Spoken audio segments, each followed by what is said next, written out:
Hi, say hi. എൻ്റെ പേര് റോസന Maria. ഞാൻ 10th പഠിക്കുന്നു. അപ്പ പറഞ്ഞ് കേട്ടിട്ടുണ്ട്, എനിക്ക് 2.5 വയസ്സുള്ളപ്പം ഞാനാണ് GNA എൻ്റെ കയ്യിലേക്ക് ആദ്യമായി ഏറ്റുവാങ്ങിയത്. അത് എനിക്ക് ശരിക്കും ഓർമ്മയില്ല.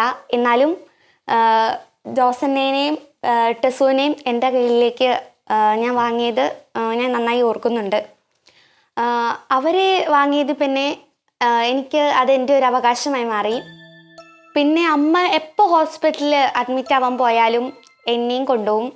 അത് സ്കൂളിൽ നിന്ന് ലീവ് എടുത്തിട്ടാണെങ്കിലും എന്നെ കൊണ്ടുപോകും. എൻ്റെ കയ്യിൽ ആദ്യമായി ഞാൻ ആ കുഞ്ഞിനെ ജനിക്കുന്ന കുഞ്ഞിനെ എടുക്കാനും ആ കവിളിലൊരു ഉമ്മ കൊടുക്കാനും എന്നെ തീർച്ചയായും കൊണ്ടുപോയിരിക്കും.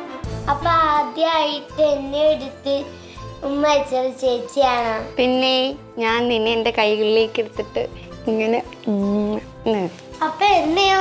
പിന്നെ നിന്നെ ഞാൻ ആദ്യം കൈകളിലെടുത്ത്. എല്ലാവരെയും ഞാൻ ആദ്യം.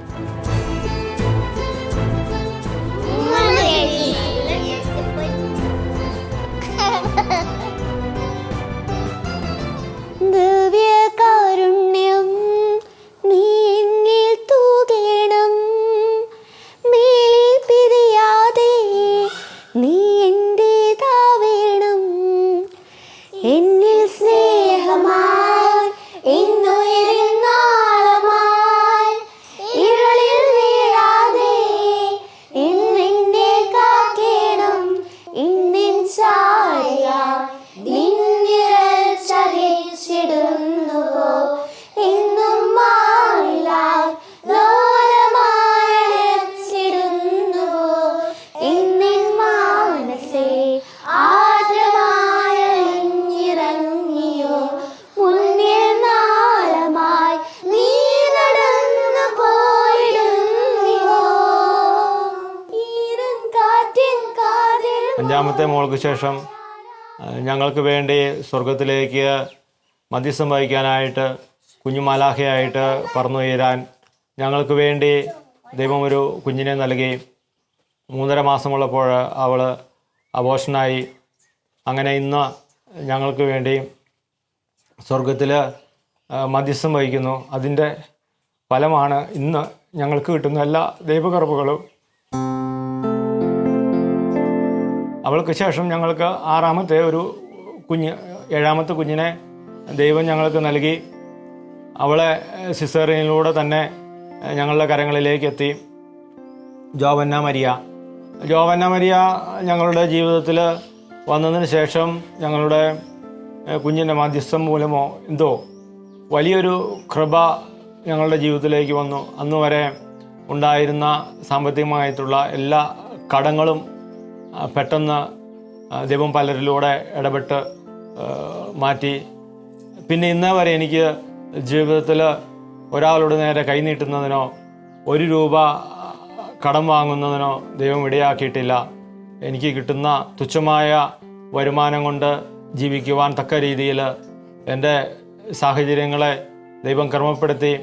വിവാഹ ആശീർവാദ സമയത്ത് പുരോഹിതൻ അവസാന ആശീർവാദ സമയത്ത് പ്രാർത്ഥിക്കുന്നത് പോലെ ആവശ്യ നേരത്ത് സഹായിക്കുവാൻ നിരവധി ആത്മാർത്ഥ സുഹൃത്തുക്കളെ ദൈവം നിങ്ങൾക്ക് നൽകട്ടെ എന്ന് പ്രാർത്ഥിക്കുന്ന ഒരു പ്രാർത്ഥനയുണ്ട്. എൻ്റെ ജീവിതത്തിൽ അത് അച്ചട്ടമാണ്.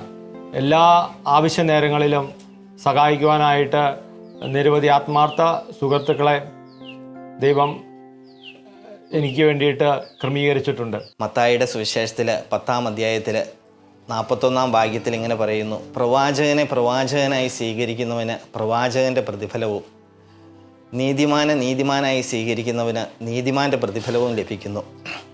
ഇത് കണ്ടുകൊണ്ടിരിക്കുന്ന നിങ്ങളോട് എനിക്ക് ഒരു അപേക്ഷ മാത്രമാണുള്ളത്.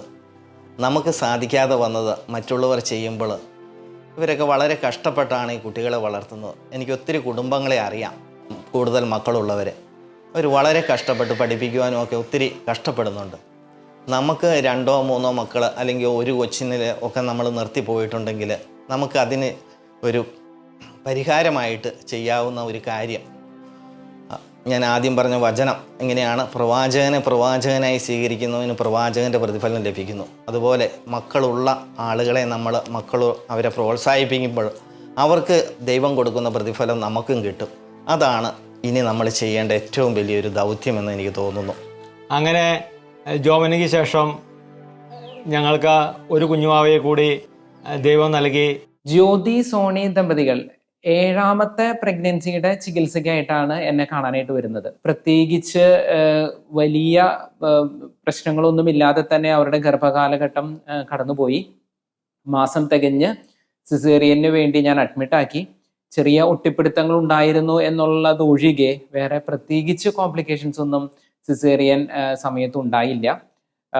സമാധാനപരമായിട്ട് അവരുടെ സിസേറിയൻ കഴിയുകയും ചെയ്തു. സാധാരണഗതിയിൽ 6 പെൺകുഞ്ഞുങ്ങളുള്ള ഒരു കപ്പിൾ 7ാമത്തെ സിസേറിയന് വേണ്ടി വരുമ്പോൾ അവരുടെ ഭാഗത്തുനിന്ന് വലിയ ഒരു ആകാംക്ഷ അല്ലെങ്കിൽ ഒരു ടെൻഷൻ, അടുത്തതും പെൺകുട്ടി ആകുമോ എന്നൊരു ടെൻഷനൊക്കെ നമ്മൾ കാണാറുണ്ട്. അതിൽ നിന്നെല്ലാം വ്യത്യസ്തമായിട്ട് വളരെ സമചിത്തതയോടുകൂടി ദൈവത്തിൻ്റെ പ്ലാനാണ് ഞങ്ങളുടെ ജീവിതത്തിൽ നടക്കുന്നുള്ള ബോധ്യത്തോടു കൂടി അവരവരുടെ 7ാമത്തെ പെൺകുഞ്ഞിനെ സ്വീകരിച്ചു. ലിയന്ന മരിയ, അവളുടെ വരവ് ഞങ്ങൾ ആരും പ്രതീക്ഷിക്കാത്ത ഒരു വലിയ സമ്മാനവും കൊണ്ടായിരുന്നു.